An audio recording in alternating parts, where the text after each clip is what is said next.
तो नागपुर को मेट्रो की सौगात, पहले फेज का लोकार्पण और दूसरे फेज का शिलान्यास प्रधानमंत्री नरेंद्र मोदी ने किया है। और नागपुर में आज वंदे भारत ट्रेन से लेकर हाईवे, मेट्रो और एम्स तक की कई विकास परियोजनाओं की सौगात मिलने जा रही है।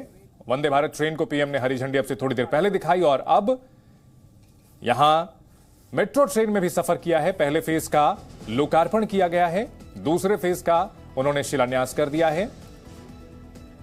और इसके साथ साथ समृद्धि महामार्ग नागपुर टू शिरडी एक एक्सप्रेसवे का भी निर्माण हो चुका है। और इसके अलावा पीएम गोवा में मोपा इंटरनेशनल एयरपोर्ट का भी आज लोकार्पण करेंगे।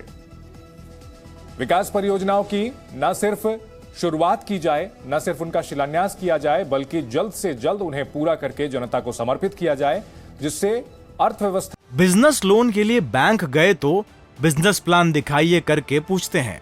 बिजनेस प्लान कैसे करना है, इसे प्रैक्टिकली सीखना है तो फ्रीडम ऐप को अभी डाउनलोड करें। को नई उड़ान मिले, यही मंत्र है प्रधानमंत्री नरेंद्र मोदी का।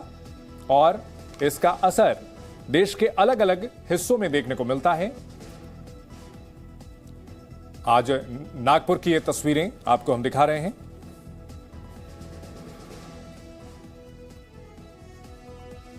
क्रिकेट के पिच पर जैसा जलवा सर डॉन ब्रैडमैन का रहा, हॉकी के मैदान में जैसा जादू ध्यानचंद का रहा, हिंदी फिल्म संगीत की दुनिया में जैसी आवाज लता मंगेशकर की खनकी, राजनीति के आसमान पर कुछ वैसा ही परचम नरेंद्र दामोदर दास मोदी का है। क्षितिज की तरह जहां जमीन से शुरू होकर आसमान पूरी धरती पर छा जाता है, एक एहसास की तरह जिसका होना वहां भी महसूस होता है जहां वो नहीं होते, और जहां वो होते हैं वहां किसी और के होने का भान तक नहीं होता।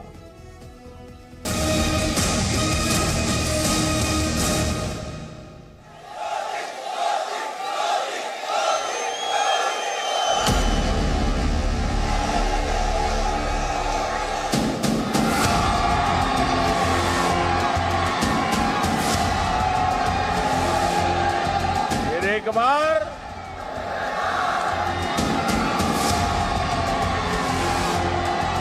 गुजरात की जनता ये जानती है और समझती भी है कि गुजरात का विकास केवल और केवल आदरणीय प्रधानमंत्री श्री नरेंद्र मोदी जी के नेतृत्व में भारतीय जनता पार्टी की डबल इंजन वाली सरकार ही कर सकती है।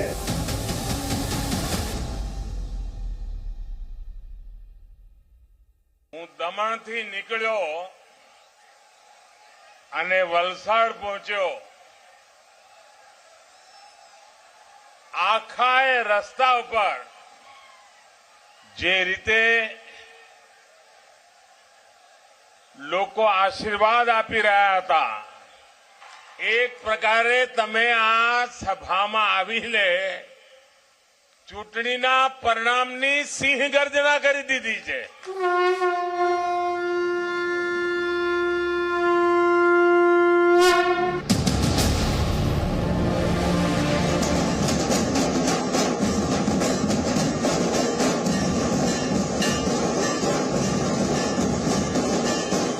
ये धारणा नहीं, अब ये हकीकत है, जिसकी गूंज गुजरात चुनाव के नतीजों के रूप में देश ही नहीं दुनिया ने भी सुनी।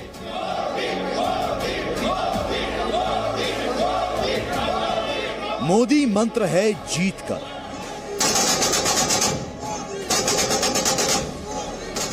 मोदी रसायन है जीत का।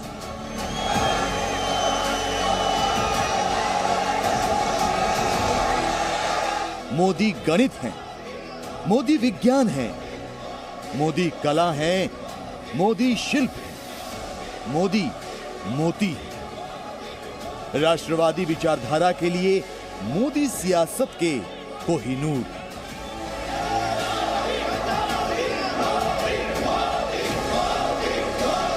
जब 27 साल का एंटी इनकम्बेंसी कोई फैक्टर न रह जाए, जब एक छवि को धूल धूसर करने की विपक्ष की साझा कोशिश मटिया मेट हो जाए, जब कोई चुनाव बाकी सभी मुद्दों से हटकर मोदी मुद्दे के इर्द गिर्द सिमट जाए, तो ये मोदी मैजिक ही है, जो गुजरात विधानसभा चुनावों के दौरान और चुनाव नतीजों के बाद हर घर और हर हर की आवाज में सुनाई पड़ी।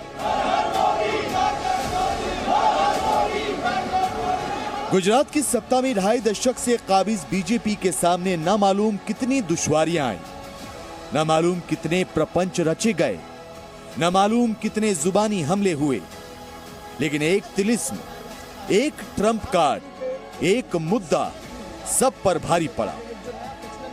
उस तिलिस्म, उस ट्रंप कार्ड और उस एक मुद्दे का नाम है नरेंद्र दामोदर दास मोदी। 2022 के गुजरात चुनाव के शंखनाद से पहले माना गया कि कांग्रेस और आम आदमी पार्टी मिलकर इस बार बीजेपी को कड़ी टक्कर देंगे, लेकिन चुनावी बाइस्कोप खुला तो हर ईवीएम से मोदी का चेहरा निकल आया।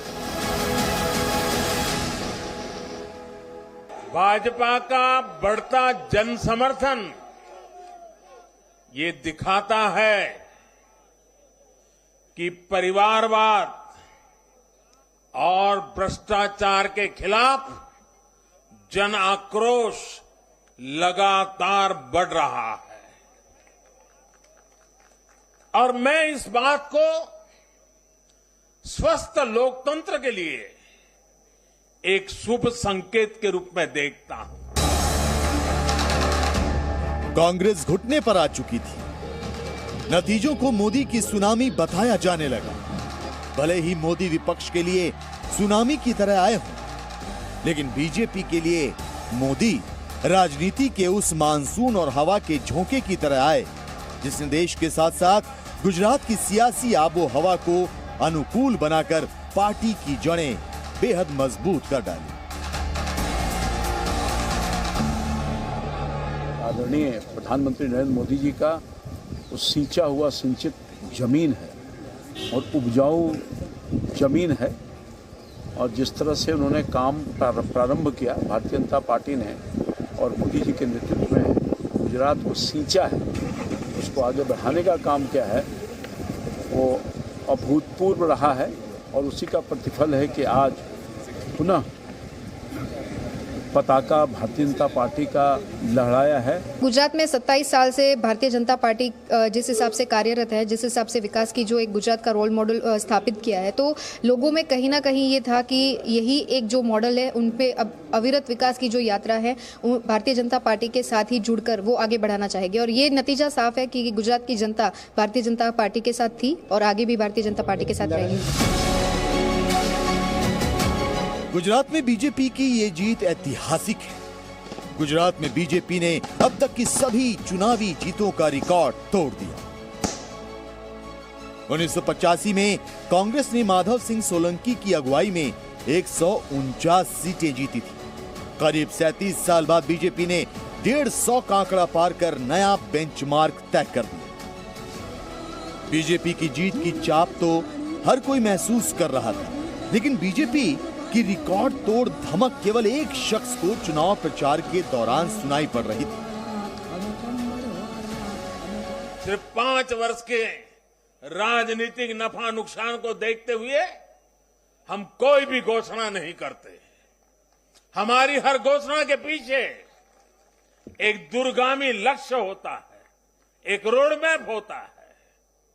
ये बात स्पष्ट है कि देश आज शॉर्टकट नहीं चाहता।